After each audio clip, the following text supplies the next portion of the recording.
பெரும்பாலான ஆட்கள் இந்த படத்தை ஏற்றுக்கிட்டாங்க. அதில் வந்து பெருசாக ஒன்றும் இல்லை. என்ன சொல்கிறாங்கன்னா, அது குறியீடாக சில இடத்த காமிச்சிருக்கிறாரு அப்படிங்கிற மாதிரி அவங்க சொல்கிறார். குறியீடாக காமிச்சிருக்காரு, எங்கள் சமூகத்தை சேர்ந்த ஒருத்தரை வந்து தப்பாக வந்து படத்தில் காமிச்சிருக்காருன்னு பார்க்குறப்ப, பெரும்பாலானவர்கள் நம்மளை போன்றவர்களும் நிறையா பார்த்துருப்பீங்க, நீங்களும் பார்த்துருப்பீங்க. அந்த மாதிரி யாரையும் அவர் பின் பாயிண்ட் பண்ணல சொல்ல. அந்த படத்தினுடைய மெயினே வந்து என்னென்னா, அவர் சமூகத்தை சார்ந்தவரெல்லாம் துரோகத்தால் வந்து அவர் சாகடிக்கப்படுறாரு.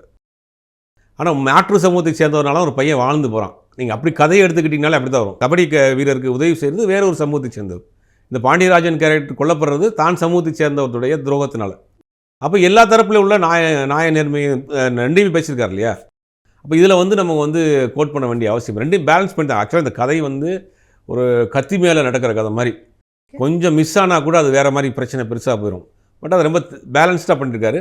இவர் அவர் சார்ந்த சமூகத்தை சேர்ந்தவங்க தப்பாக காமிச்சிட்டாங்கன்னு அவருக்கு ஏதோ ஃபீல் பண்ணியிருக்கு. அதில் பெரும்பாலானவர்கள் இந்த படத்தை ஏற்றுக்கிட்டாங்க. பெருசாக அதெல்லாம் ஒன்றும் இல்லை.